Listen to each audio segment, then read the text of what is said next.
கோயம்புத்தூர் இந்துஸ்தான் காலேஜில் அமுதன்கிற ஒரு பையனை 20 பேர் சேர்ந்து அடிச்சு வெட்டி கொண்டிருக்காங்க. காலேஜ் மேனேஜ்மெண்ட்ல அந்த பையனை கூப்பிட்டு விசாரிக்கிறாங்க, யார் யாரெல்லாம் நம்ம கேம்பஸ்ல ட்ரக்ஸ் யூஸ் பண்றாங்க, அவங்க டீடைல்ஸ் சொல்லு, நான் பேரை சொல்ல மாட்டேன்னு. 20 பேர் சேர்ந்து ஒரு பையனை அடிக்கிறாங்கன்னா அப்ப அவனுக்கு மனநிலை எப்படி இருக்கும்? ஐயோ பாவன் கூடமா ஒருத்தனுக்கு தோணி இருக்காது. மேனேஜ்மெண்ட் பசங்களாம் இப்படி இருக்காங்களே, இந்த மாதிரி விஷயத்த நம்ம லீக் பண்ணலாமா, அந்த பையனை பத்தி சொல்லலாமான்னு கொஞ்சம் கூடமா அந்த ஸ்டாஃப்ஸுங்களுக்கு அறிவு இருந்திருக்காது. 2010-11 கூட பசங்க தப்பு பண்ணால் ஸ்டாஃப்ஸ் அடிப்பாங்க, பயம்னு ஒன்று இருந்துச்சு. ஆனால் இன்றைக்கி இருக்கிற ஜென்ரேஷனில் பெற்றவங்களும் ஸ்டாஃப்ஸ் அடிச்சுட்டா கேள்வி கேட்குறாங்க.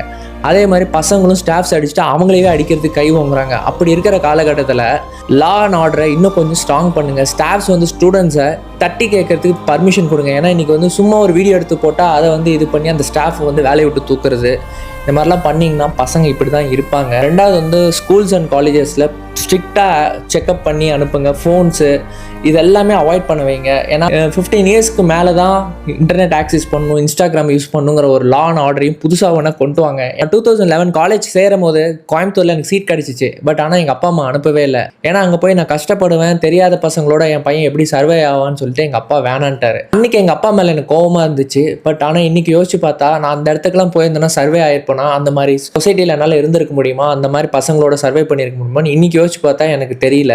இவங்க அரவணைப்பில் இன்றைக்கி நான் இருந்ததுனாலே என்னமோ தெரியல, என் வாழ்க்கையில் நான் நல்லா தான் இருக்கேன். முடிஞ்ச அளவுக்கு பெற்றவங்க பிள்ளைங்களை தான் கண்ணு முன்னாடி வச்சு வளர்த்து படிக்க வைங்க. என்னதான் சொசைட்டியில் காசு பணம் எது இருந்தாலும் புள்ள கூட இருக்கிற மாதிரி வேற எதுவும் வராது. இந்த பையனோட அப்பா அம்மாவுக்கு என்னதான் நம்ம ஆறுதல் சொன்னாலும் அந்த விஷயத்த நம்மளால என்னதான் இருந்தாலும் சரி கட்டவே முடியாது. காலேஜ் மேனேஜ்மெண்ட் அதுக்கு பொறுப்பேற்று அதுக்கு ப்ராப்பரான ஒரு ஆக்ஷன் எடுங்க. அதே மாதிரி அந்த ஸ்டூடெண்ட்ஸ்க்கு அந்த மாதிரி பசங்க தப்பு பண்ணால் அதுக்கு தண்டனையை சிவியராக கொடுங்க. ஏன்னா ட்ரக்ஸுங்கிறது நாட்டில் ரொம்ப கேஷுவல் ஆகிடுச்சு.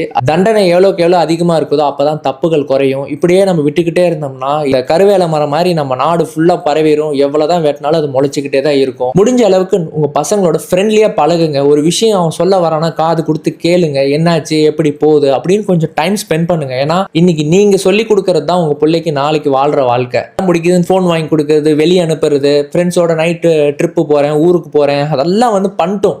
சம்பாரிச்சு அவன் படிப்படியாக பண்ணிட்டோம். எல்லாம் 13-14 எல்லாம் யூடியூப் இன்ஸ்டாகிராமை பார்த்து ஊரை சுத்தவும், ட்ரிப்பு போவோம், அவன் என்ஜாய் பண்ணுவோம், ஃபன் பண்ணுவோம் போயிட்டு கெட்டது எதுனே தெரியாமல் போய் வாழ்க்கையை சீரழிச்சிட்டு வந்துடுறாங்க. அப்பா அம்மாவுக்கு ஒரே ஒரு சிம்பிள் ரெக்வஸ்ட் தான், பிள்ளைங்களை கண்ணு முன்னாடி வச்சு வளங்க.